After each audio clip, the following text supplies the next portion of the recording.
We had a bunch of stuff booked for this trip, and then we canceled all of it. I got injured snowboarding. My roommate was like, it's funny how it took an injury for you to learn how to take a proper vacation. One of the important things that I learned throughout this trip is that I don't give myself enough time to recover.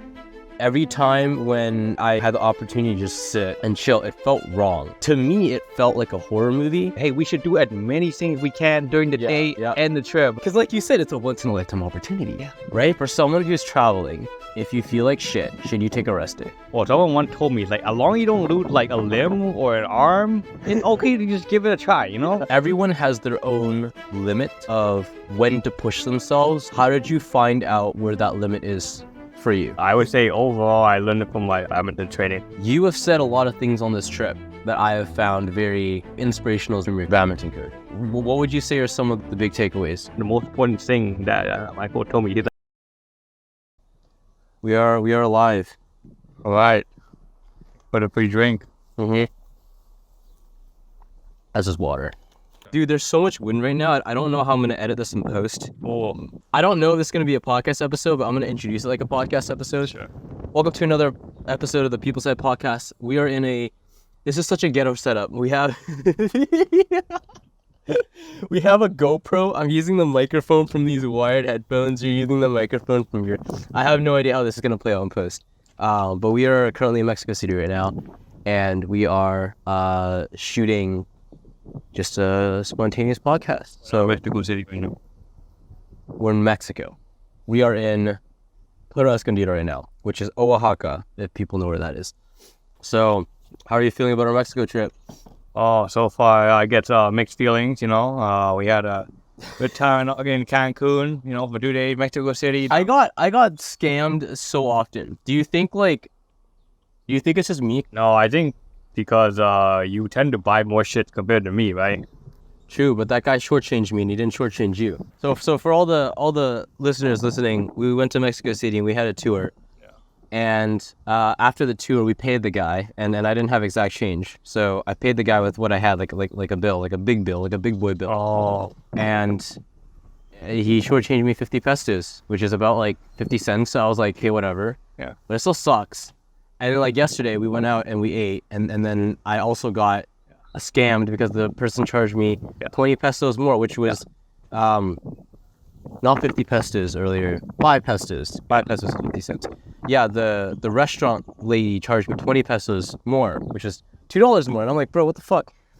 And I'm trying to keep an open mind, right? I'm trying to be like, okay, maybe I'm not getting scammed, maybe they charged me for the takeout box, you know, or maybe they just like misplaced the maybe they just got my order wrong, right? But I'm pretty sure they scammed me. Yeah. Okay, now I see what you mean. In both instances, did you like state the change or had some actual explicit numbers? No. Cause okay, the one in Mexico City, I did tell the guy 20.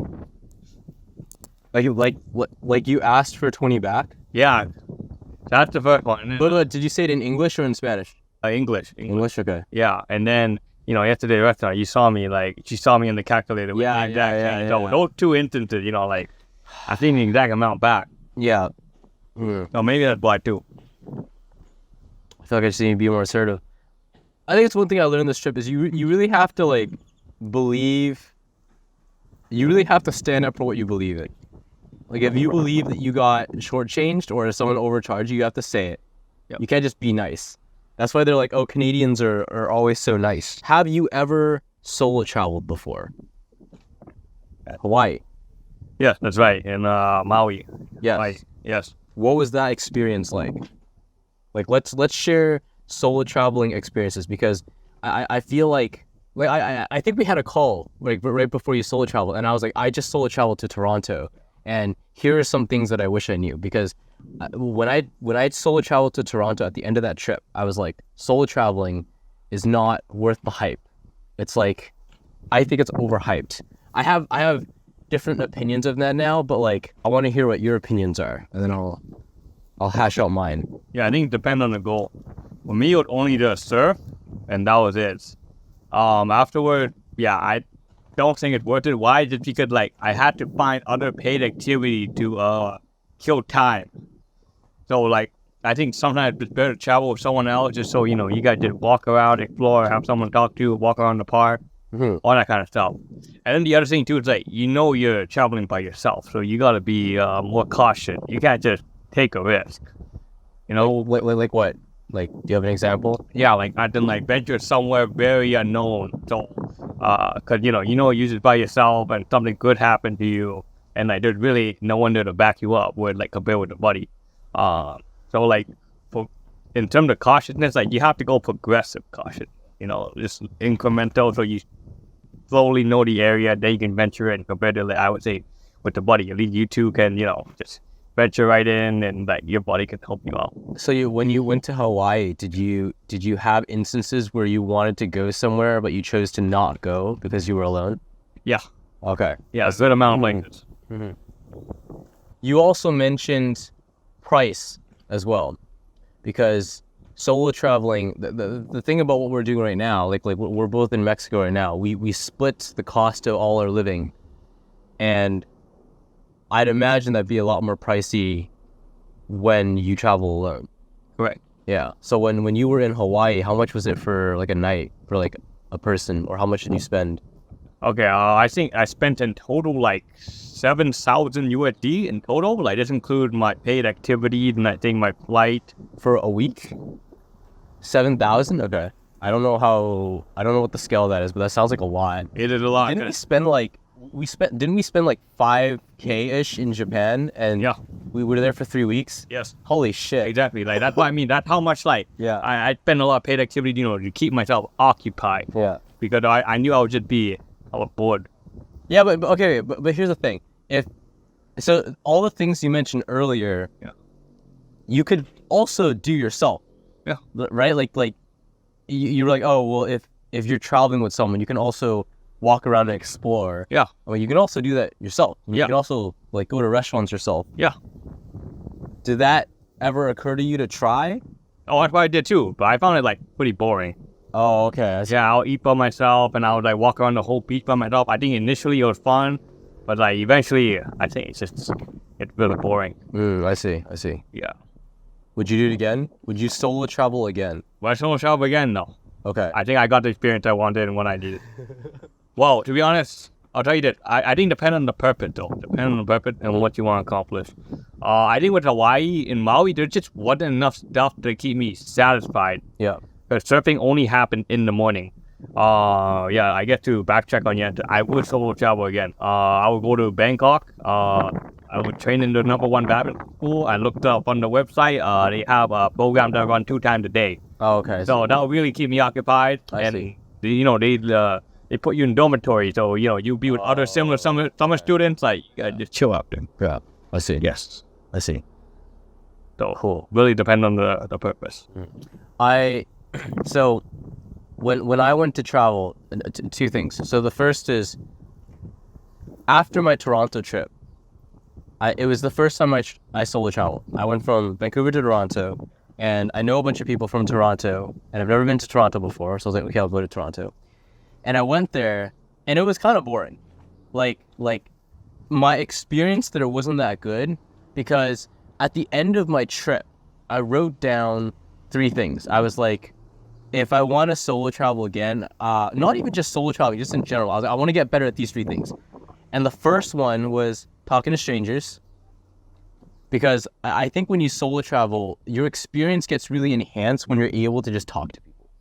It doesn't have to be strangers. It could be like someone you're like, let's say you're like at a restaurant and you like talk to someone there, or you're doing an activity and somebody else is doing the same activity, right? It's like, you're not like cold approaching people on the street. But I was like, I want to get better at this. And I was like, I can do this in my city. Right? I don't need to travel to do this. And then the second thing was getting better at just spending more time with myself. Because if you're not very comfortable with that, solo traveling is not very fun. You're always like, oh, I want to do something with someone else, or I want to keep myself occupied in some way. And I forget what the third thing was. But that second thing I've come across before, because I had a period where I questioned why I went out to meet people and like make friends and stuff. Like You see me like go out and host events and meet people and stuff, and I came to the conclusion that I wasn't really comfortable just spending time by myself, and a lot of people were, because I asked people this. I'm like, how do you get more comfortable spending time by yourself? And a lot of people they couldn't give me answers. They were just like, what? Like, I do that often. And so I did things like go out, like watch a movie on my own, go to a restaurant by myself. Those are like very scary things, but they were like really nice. So I guess that kind of plays off what you said about doing things and keeping yourself occupied. Yeah. What was the question? There was no question. Okay. Yeah. But I think I'd like to get better at solo traveling. But I don't know if I would travel all that often because it's a hassle. Like we were talking about this. Yeah. It's a hassle. You're like, oh, you have to like pack everything and then you have to like plan everything. And I'm glad we did the spontaneous. How did you feel about that? How did you feel about, because we had a bunch of stuff booked for this trip and then we canceled all of it. Yeah. I think it depends on the activity. Those stuff we planned out and we canceled, like, they were like 1.5 days. So I definitely didn't look forward to doing that. We're traveling, I want the lifetime experience. I'm like, all that in one day. But like there are also activities that were like half days, like the bioluminescence. So like, for people that don't know, in Mexico City, you can go to a pool that lights up basically at night, a lake that lights up because of the plankton. There's like phytoplankton or something that, and like there's stuff in the water that makes it light up. And that was like the night, and I thought that was pretty cool. But you're okay with all that just being canceled? Yeah. Nice. So yeah, it depends on what the activity is. I wasn't feeling it. I was down to go, but you went down. I felt like I was trying to min-max a lot of this vacation, and then it didn't occur to me until someone pointed it out, because like my roommate was like, because I got injured snowboarding, and that's why we canceled everything, and my roommate was like, it's funny how it took an injury for you to learn how to take a proper vacation. I was like, wait, hold on. He's kind of right. Yeah, make sure you make for your next place. Yeah, because like my mindset when you think about traveling is like, oh, I want to do things, right? I want to do as many things as possible. Yeah, because we don't get that much time. Yeah, because like you said, it's a once in a lifetime opportunity. Yeah, right. But like to have all that canceled, I felt kind of I didn't really want to go on this trip. Oh, did I tell you this? No. I think, pre-injury or your post-injury? Both. Okay. Like when we were planning this, I knew that when we were here, I would enjoy it, but I didn't want to go on this trip because I felt so overwhelmed. Like I had so much shit I needed to do, but at the same time, I also felt like that's also why I needed to go. But post-injury, I was just like, bro, what if I just take these 2 weeks just to stay at home and do nothing, and just like relax and like try to figure out all these things that I need to do, what's important and what's not important. But I'm very glad I came because they talk about this in like, did you read Atomic Habits? Yeah, I only read like halfway. Yeah, I only read like the first chapter or two. Okay. But there's this whole thing in the habit space where they talk about environments. And I think changing your environment is actually a really good way to reset a lot of bad habits. And so I don't know if I would have actually gotten anything done if I stayed at home, because I feel like I would have just either slept in or like stayed in bed or just worry about things that I usually worry about. But now that we're here, especially with like the sun, like I think that definitely helps. Just being able to go outside and have it be sunny and just go for a walk. So I'm glad that it came, and I actually like got a lot of clarity on this trip on like what I need to do next. Yeah, exactly. I think that's the main thing I was gonna point out. Yeah, for me or for you? Yeah, because I ranted to you a couple times. Yeah, that helped. Yeah, and then like now you figure out a plan like when you go back. So like I remember beginning of the trip, you didn't really have it. Yeah. Tell the audience about tell the classroom about your experience in Cancun, because we had very different experiences. We went to Cancun first when we arrived to Mexico, and then went to Mexico City, and now we're here in Puerto Escondido. All right, so Cancun, it was awesome. Like, so to break down my day went like this. I woke up early. I hit the gym. Yeah. I go in, put unlimited free breakfast. Yeah, lunch. we were at an all-inclusive for Yeah, context. Yeah, exactly. all-inclusive hotel, which by the way is a hotel where you pay a fee and everything's free. Yeah. Like the food, the pool, the gym, the sauna. We had a sauna. Yeah. Well, like it was like a hot tub steam room thing, but yeah. So majority of everything was free. So yeah. So I guess The bar was free too, but we didn't drink. Yeah. We didn't take full advantage of that, but the drinks without alcohol were still pretty good. Yes, exactly. So Wow. overall, a great experience for me. Just because I get to repeat in case it got lost. I would just hit the gym early in the morning, go shower. Andy's still asleep by then. Yep. I just go in, grab my breakfast, just sit on my nice relaxing chair, just look out at the sun rising and the outdoor, and just drink. And then afterward, I just go sit on my chair, like this lawn chair outside the pool, and just go on my phone and just enjoy the outside, enjoy the breeze, enjoy the sun, and then just do it again. Like, I'll just be on my phone on YouTube. Like, I'm actually watching stuff, watching badminton, watching my badminton technique, or just editing my video that I never have time to do. So it was great. Yeah. So yeah, let's hear your experience. That still sounds so foreign to me. Okay, it's been 2 weeks, and we're in Puerto Escondido now, and our current routine goes something like this. We wake up, you work out, I don't, I just sleep, and then we go surf, and then we take our surfing lesson because we're both learning how to surf, and then we come back, and then we eat, and then we have the rest of the day to just do whatever we want. And I have come to really, really like that. Like, that is great, because I really like just doing important stuff in the morning, which is like the surf lesson. Like, that's why we're here, physical activity, right? Like good treating your body, right? And then just the rest of the day to do whatever you want. And it's great because we have yoga and sometimes we don't go. So having that flexibility is great because you don't feel like you have an obligation to do anything. Whereas back home, you have all these you have to work, you have to like pay your bills, blah, blah, blah, blah, blah. But when we were in Cancun at the beginning of our trip, I was so overwhelmed and so worried about work because I just didn't want to do work that every time when I had the opportunity to just sit and chill, it felt wrong. Like, it felt very like I'm like, how can I relax when I have all these big life problems that I still need to solve and haven't solved, right? And to me, it almost felt like a horror movie. Like, I told you this. It felt like if you ever seen Midsommar. Okay, so it's a horror movie by A24 Films, and it's done in the daylight. So a lot of horror movies are done at night, but this one is done in the daylight, which is really cool because that's like, it's a different type of horror because it's done in the daylight. And so on the second day in Cancun, right? So day one, we get all inclusive, we get to experience that life, whatever. So the second day I wake up and I open the windows and it's bright and it's sunny and you can see the hotel, like from our balcony, you can see the pool, you can see all the people just lying there. And I'm just like, this shit looks the same as yesterday and it's sunny and the sun is out, like the sun is the same, the hotel is the same, the pool is the same, the people are the same. I'm like, nothing's changed. This feels like I'm in a horror movie. Like, it feels like I'm in a time loop.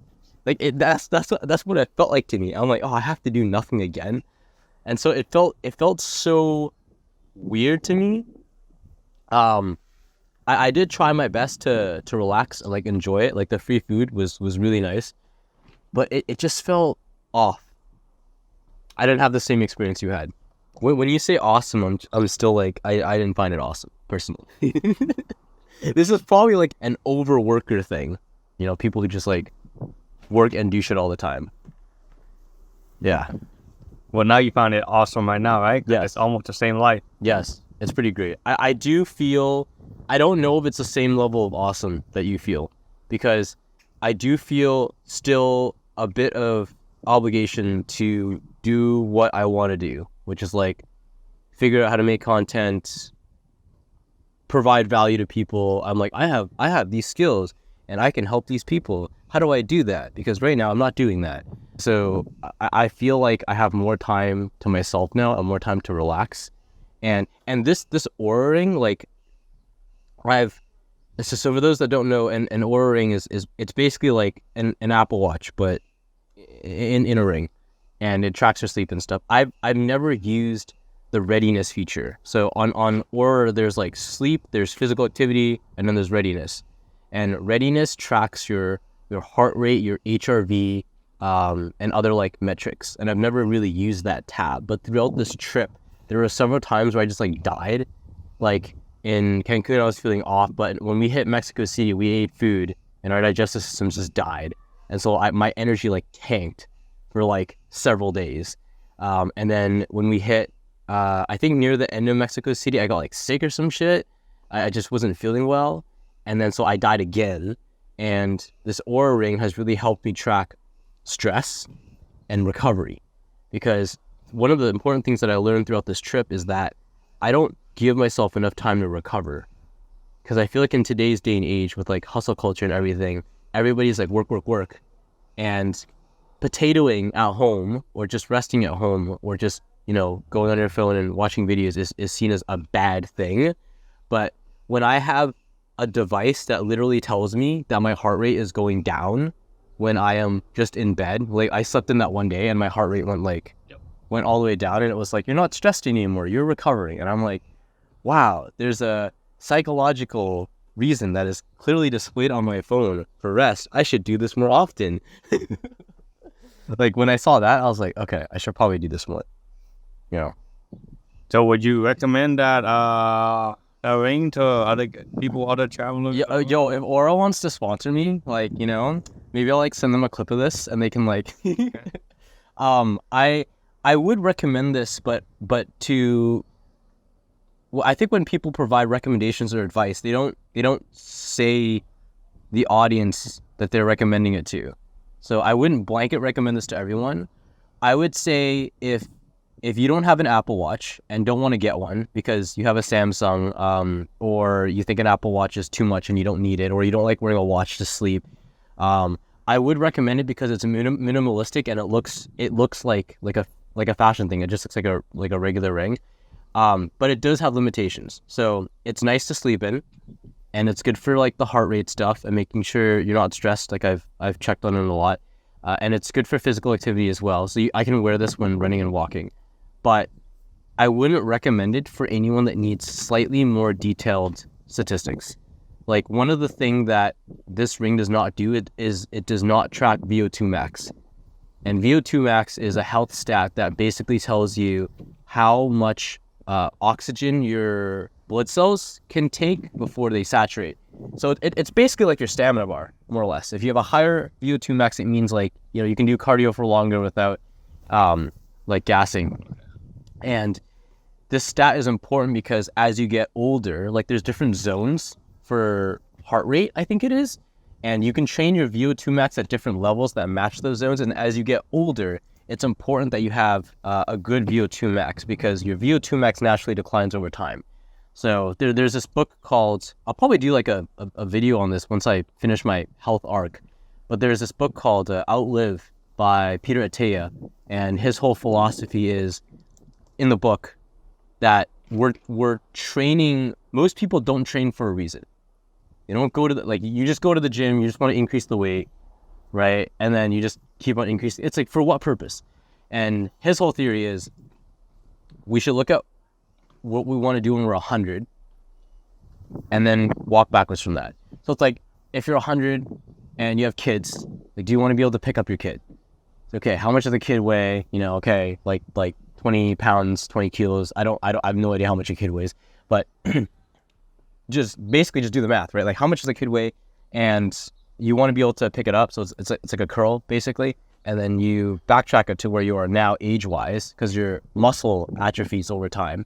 So it's like, oh, if you want to pick up, let's say 20 kilos when you're 100, you need to pick up this many kilos now.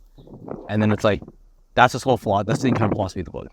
And one of the key stats is VO2 max. So if you want to be able to walk like a mile without like coughing and wheezing, then your VO2 max needs to be at, so I have a friend who's really into health, and she has an Apple Watch, and she like tracks her VO2 max a lot. So this does not do that. But it's a good middle ground. It's like if you don't need all the in-depth statistics, but you want something that's better than nothing, or just your phone app. Because when I walk, my phone like automatically tracks my walking. Like sometimes it's not right. Then I would recommend getting an Oura ring. But if you want either one of the ends, I'd recommend getting either one of the ends. Either don't get it or get something like an Apple Watch. I was thinking like, for the average traveler here, get to feel messed up today, maybe just health is in the number to showing that. Yeah. Maybe just take tomorrow, the rest day, that kind of stuff. That's what I'm thinking. Yeah. Like, would you recommend for that kind of stuff, or just like basically the average traveler just go off a feel and be like, oh, I'll just take today to the rest? Okay, that's an interesting question. So your question is basically saying, for someone who's traveling, if you feel like shit, should you take a rest day? And like, would it be best that they wear that kind of gear accessory to help with those kind of decision making, or go off a feel and hope that you get better the rest day and change up your travel plan. So the generic answer is it depends. And the reason it depends what type of person you are. So if you're someone who is very in tune with your body, like when we were surfing, you said, I just go off of feel mostly. And I said, I like to logically deconstruct the entire process and break it down to a science, which I have now, I'm pretty proud of it, not gonna lie. But for me, I feel like I think a lot, and I don't really, like, I'm not super connected to my body and how I feel sometimes. And so if you were to tell me, hey, your energy is kind of low, you should probably take tomorrow off. If I don't have something like stats or like facts that you can show me, I'll just be like, no, I'm good. We have this scheduled for tomorrow. Like, I'll just like power through it. Not the best like option.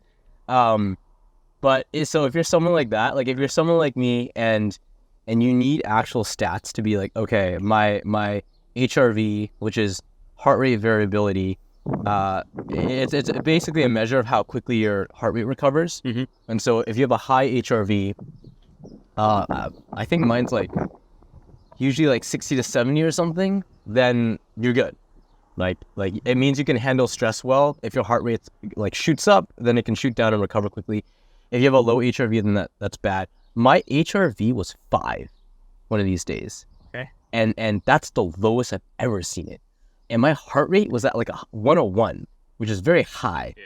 And so when you have a low HRV and a high heart rate, it means your heart rate just stays high. And I'm like, bruh, I need to chill tomorrow.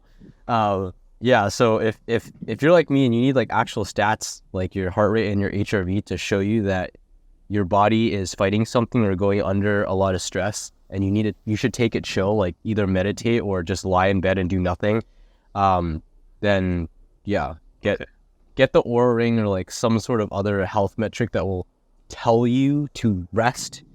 But if you're in tune enough with your body and you like listen to it and you're like, I feel really tired today, and it's like there's different types of tired, right? Because I'm sure like you have days where you're like, I'm tired, but I'm still gonna go to the gym. Yeah. Or like I'm tired, but I'm still gonna train.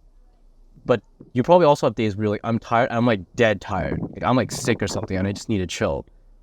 If you're good enough at that, then like go for it. But I'm not really good at that. Okay. Yeah. How did you learn that? And what?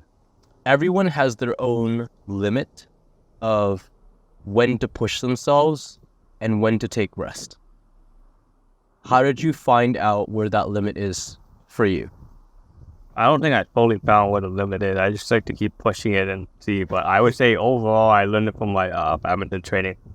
Well, we put through really rigorous stuff, and the coach doesn't take no for an answer. I see. So, Yeah. So you train pretty rigorously for badminton, and that sets the standard. Like that toughness sets the standard for what you can and cannot do. yes. Yeah. So that 30-minute walk from the airport with all that shit, I'm like, okay, I've done this before badminton training. I'm gonna do it again. I'll just have to really focus and just shut up. I see. Yeah. I find that this is probably a generalization because I can't speak for all people, but I think a lot of people don't have that. Like, I don't think a lot of people have a benchmark difficulty that they can refer back to in challenging times. Because before this trip, the only benchmark difficulty that I had was boxing. Okay.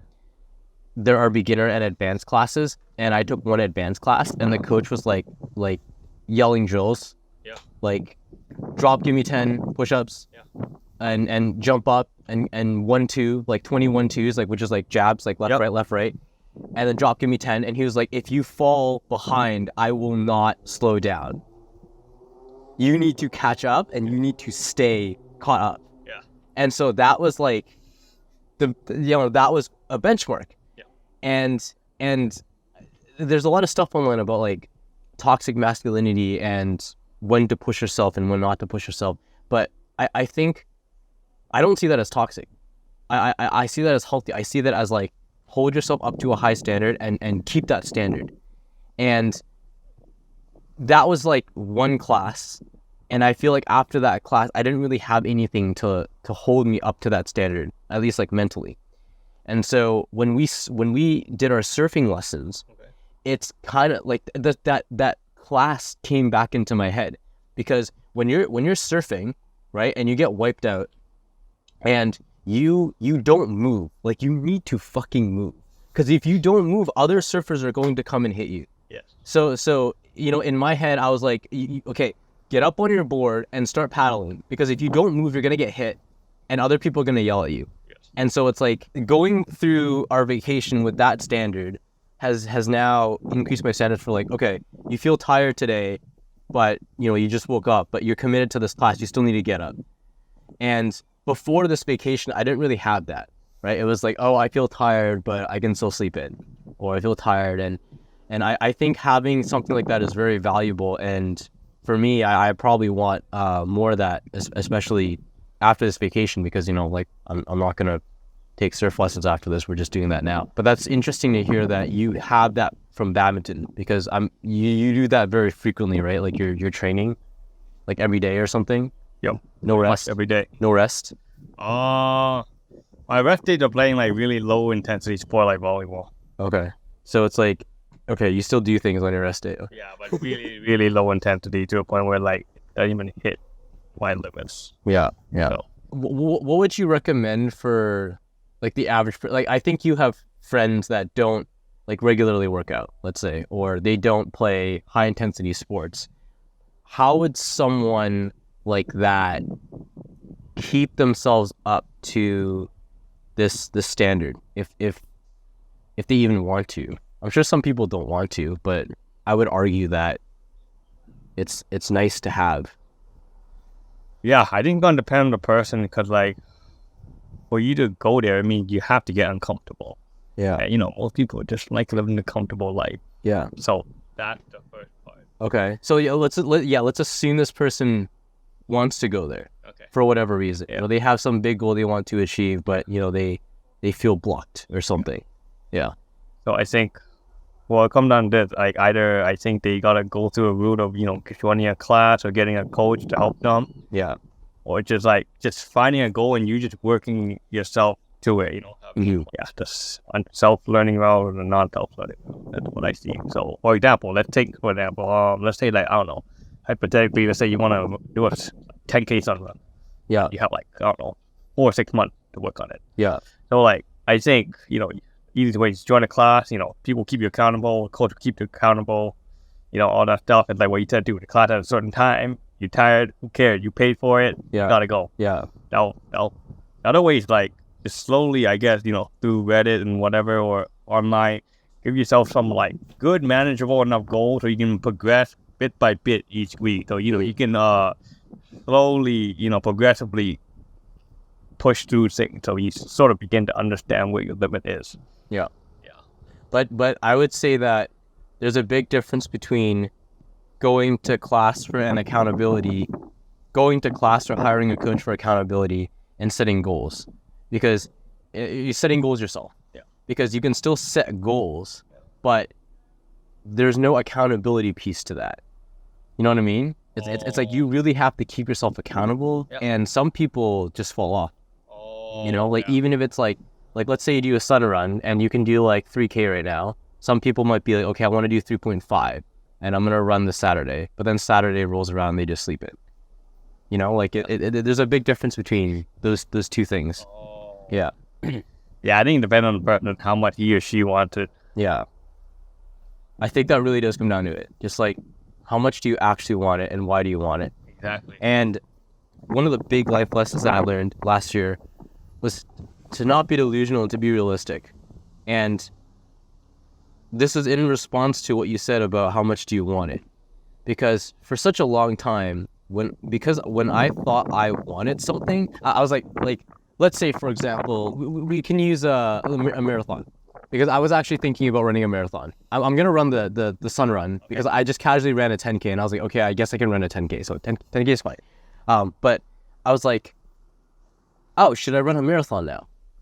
And after this vacation and after thinking about what I have to do, like I'm like, I want to make more content. Like I want to make more podcasts. And I'm like, it's like a priority thing. I'm like, if I am dedicating more time to making more content, am I going to have time to dedicate to training for this marathon? Because it's a whole thing, right? And the answer that I came up with in my head after creating my schedule for the next 2 months was no. It's going to be a busy 2 months. And so for such a long time, I thought that if I dropped off, that I was just like a failure. Like I was like, if we replay the scenario, let's say I want to run a marathon and I set goals and I don't hit those goals. Somebody can say, you're just not motivated enough. You need to try harder. And that was the mindset that I had for a long time. And it's a very harsh, inner critic vibe mindset. And today, I would just be like, do you actually want this thing? Like, how bad do you want this thing? And if you don't actually want it now, that's fine. And I think it took me so long to realize that it's okay to not want something. You know what I mean? Yes, I know what you mean. I think we only have one life. There's only so many things we can do. Yeah. And we can't be in multiple places at once and at different times. And you have to be realistic and not delusional. You can't be like, I'm going to do all this content stuff and train for a marathon. Like, you might be able to, but you're going to kill yourself in the process. Exactly. And it's up to you to decide whether or not that's worth it. Like, some people really are ambitious, but I've found personally from just running through the cycle again and again and again that it's much more sustainable long term to pick priorities, to basically pick your battles. Like I can do a marathon in the future. I don't need to do one now, because I might be able to do both, but then I'll probably like burn myself out and not do anything for like a couple months afterwards. Exactly. Yeah, I think that's the key thing that you said. It's now like what you and like your mind and your body comfortable with, because you don't want to burn out. Mm-hmm. You have said a lot of things on this trip that I have found very, I don't know if inspirational is the right word, but I think you've learned a lot of things from your coach, your badminton coach. Probably. So what would you say are some of the big takeaways? Because to me, it looks like you've learned a lot of things from your badminton coach. Your badminton coach is kind of like a parental or father figure to you. And then B, you draw a lot of parallels from badminton training to life. Yeah. I would say like one thing you need to know, like the form of badminton I play is the 1-on-1, not the 2-on-2 that's like more popular. So I mean, you gotta handle everything yourself. Everything falls on you.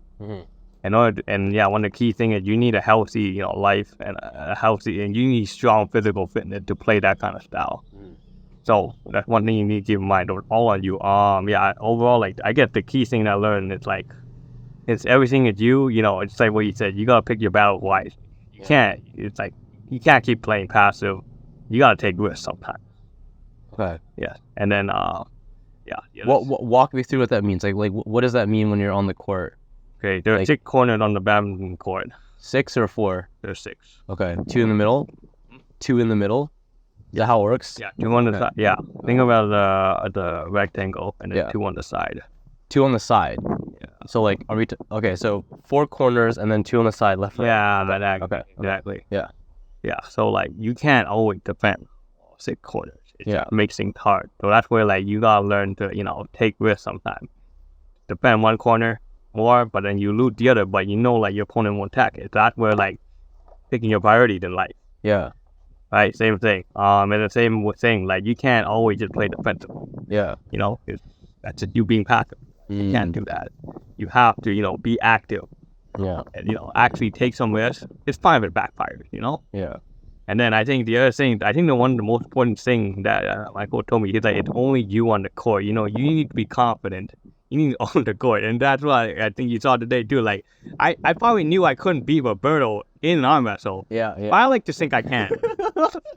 So for context, Anthony challenged our surf instructor to an arm wrestle. No, he challenged me. He challenged you, okay? And I told him like, no problem. I can probably beat you anyways. Yeah.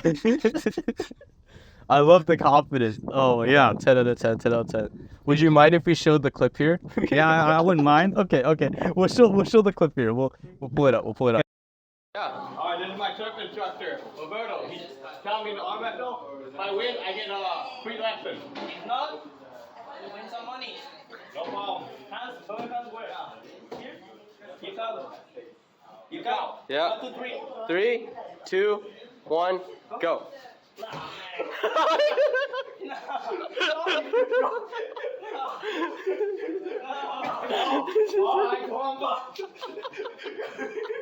I won! Oh, he was so strong!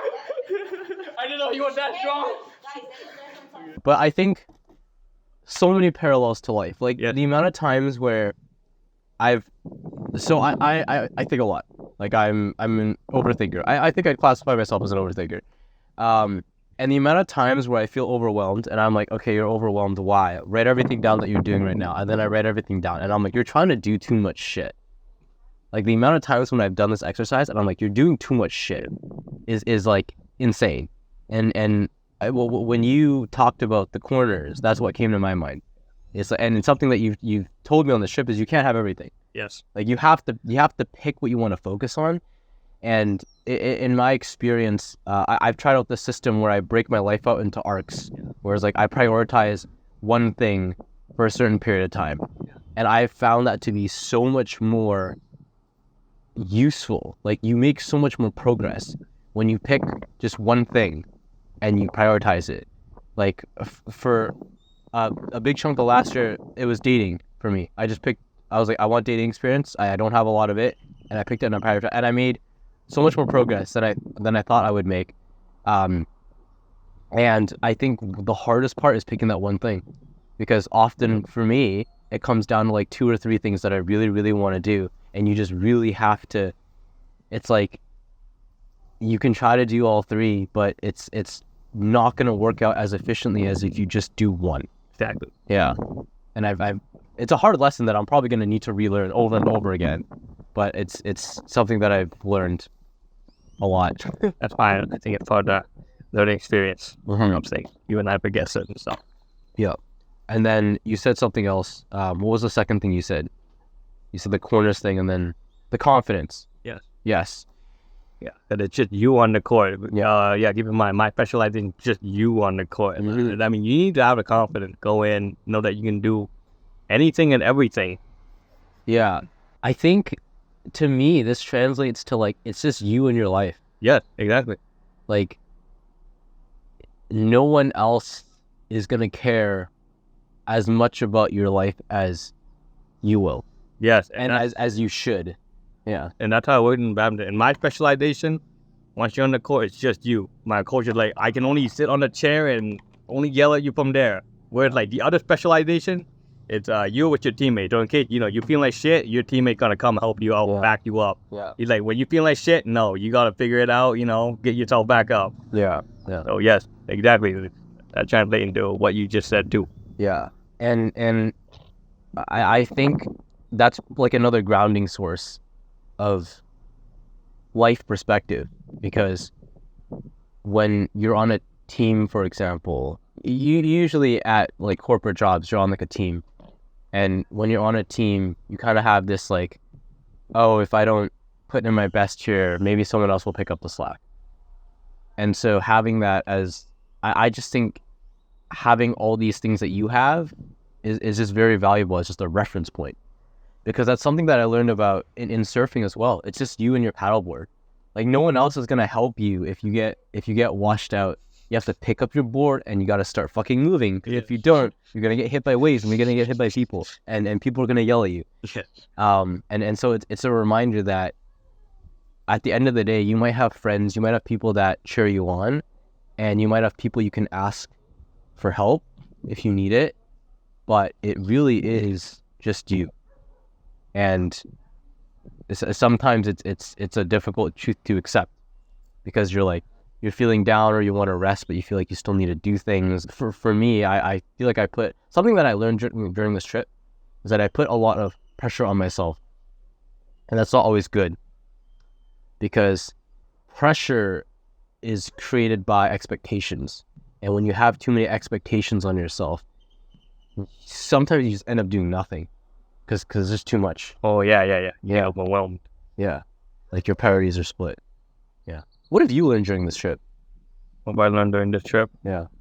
I learned overall the kind of traveler I am. I always thought, just like what you said, min-max. Hey, it's a once-in-a-lifetime opportunity. Like, hey, we should do as many things we can during the day and the trip. Like, I would say, like, think back to our Japan trip. This trip, this is so much different, but probably because there's probably not much interesting stuff we want to do. So we're in the hotel mode.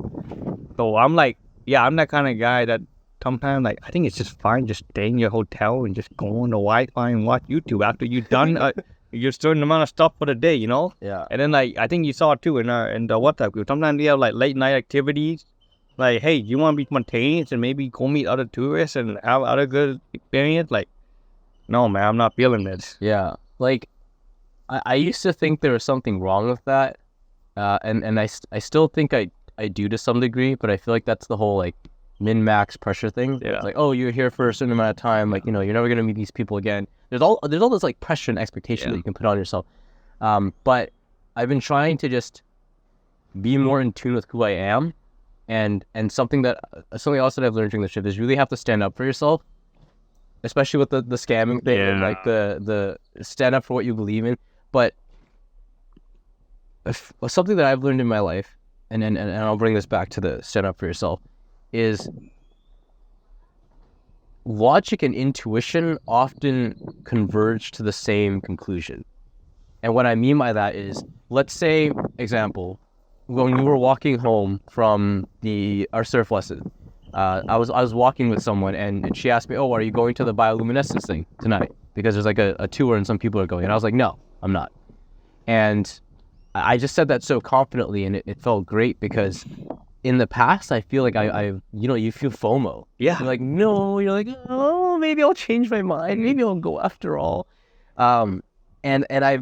It's great that I've learned that, because I just went off intuition. Like, intuitively, I was like, I am feeling no, and I am feeling very confident in this decision. And what I mean when I say confidence and intuition kind of diverge is, I'm a very logical thinker, so I like to break things down. And I've run experiments in the past before where I have a decision that I need to make, and I'm like, how am I feeling about this decision? And I'm like, no, right? And then I'm like, okay, logically, how do I feel about this decision? And I break everything down, and I get to the same conclusion. So it's kind of like, intuition is kind of like a shortcut. Like, if you really trust your intuition, which is like a whole other thing, you have to learn to trust yourself and your intuition. It can become a shortcut to making decisions. Yep. And I find that, and so like that ties into the whole stand up for yourself and stand up for what you believe in, because if you trust yourself and your intuition, and you trust the decisions you make off of your intuition, you are giving yourself a lot of respect. Like, you're holding yourself up to a high guard if you can just say what you believe, and it's off of intuition. And I think that's incredibly empowering. Yeah, I think so too. It's like, it's not always good to just always just follow the crowd. Yeah. And but only bad part with intuition, I feel like you need to accumulate all the life experience you had to know. Oh, it's like, if it's something new and unknown, your intuition just come. Exactly. And I think in those situations, you kind of just have to go in. And give it a try, maybe. Exactly. I was listening to a podcast by Alex Ramosi, and he said something. He said, instead of fail or succeed, or like lose or win, it's learn or win.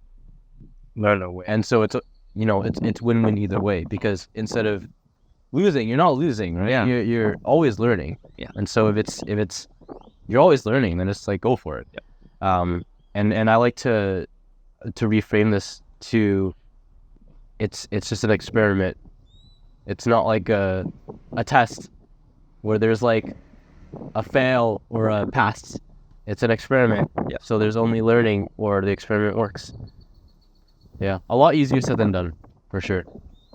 Well, someone once told me, like, as long as you don't lose like a limb or an arm, it's okay to just give it a try, you know? Try it once, see if it's for you, that's fine. Yeah. Your body's still intact afterward, right? So Yeah. just take it as a loss and figure out it's not for you.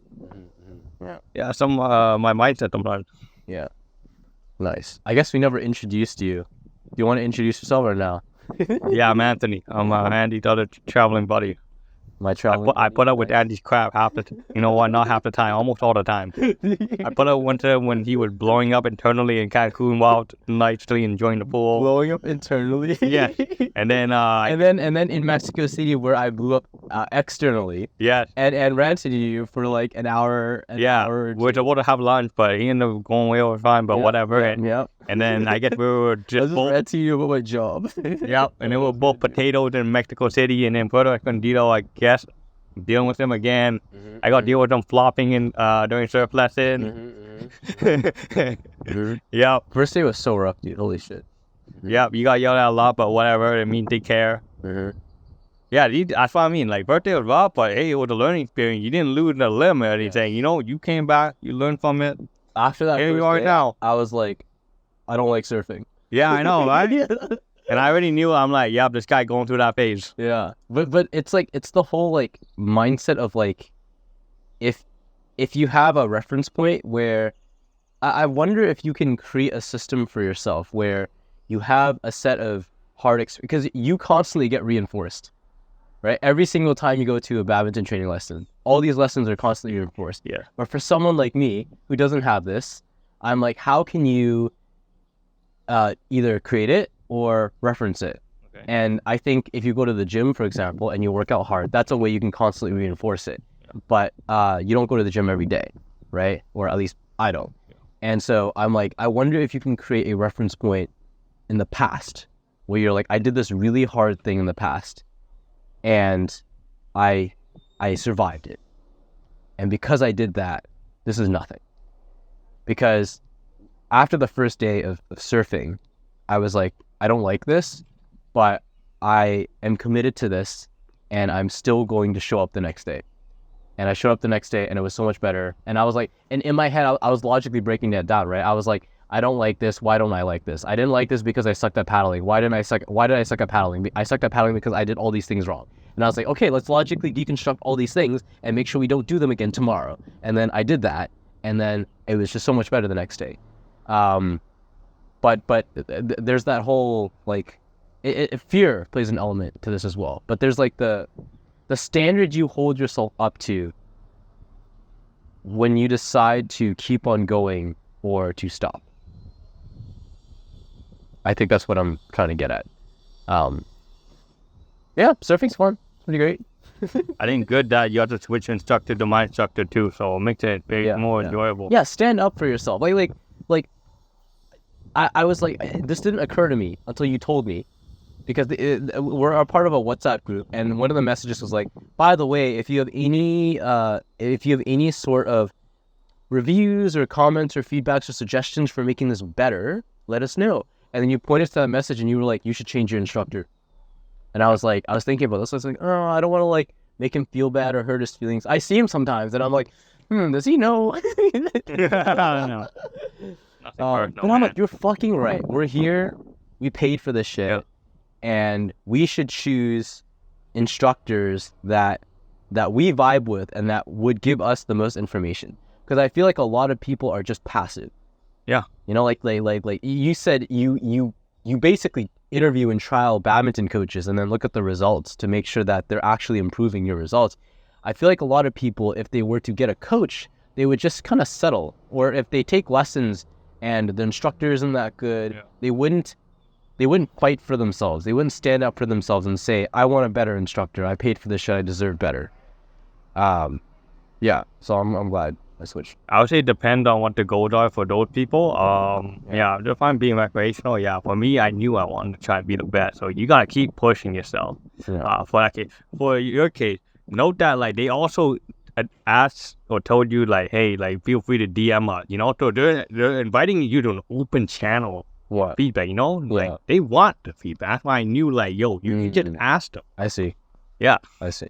Yeah. When I read that message, I was like, oh, this is the standard like review message. I'm just gonna ignore it. Because you see a lot of those, right? You're like, oh, if you like this event, leave us a review. Okay, those one. But that one was slightly different when I read it. It was more inviting. Yeah, and like they wanted you to. They even did DM them, right? And I DM'd them in the past for like other stuff too. So that's how I knew like, oh yeah, Andy could just go after them. I see. Yeah, and that's why I knew like in the past, like I think in the future we're gonna go other surf experience. Like you need to invest in your learning now. You know. Yeah, I think another note on what you said. I'm not. I don't want to be a world-class surfer, right? But I still think even if you are not doing things seriously, like it's like a spectrum. Like a lot of things are a spectrum or a continuum. If you're paying for something and you're taking lessons from someone and they're not as good, like you don't vibe with it. Maybe like the instructor, like is giving you feedback, but you don't like understand. Maybe they have an accent like we had with some of our instructors and you can't understand them. I think there's a spectrum of like what is acceptable.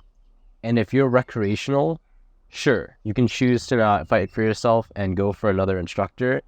But if you're paying for something, for me, I'm just coming at this from an efficiency perspective. If I'm paying for something and I'm putting my time into something and energy into something, I want to get good at it. And if this guy is not helping me get good at this thing, then I'm like, I need a new guy. And I've always been against private because it's just more expensive. Okay. Like snowboarding, I learned how to do that myself. Boxing, I don't do private. I do I'm just in a group session, right? Because I'm more recreational. But the surfing thing is semi-private, right? So it's like one instructor for two people, us two. Yep. And I've learned how much more you can just actually learn from something like that. I don't think I'm going to take private boxing lessons after this because I don't want to take boxing seriously. It's just like a way to keep healthy for me.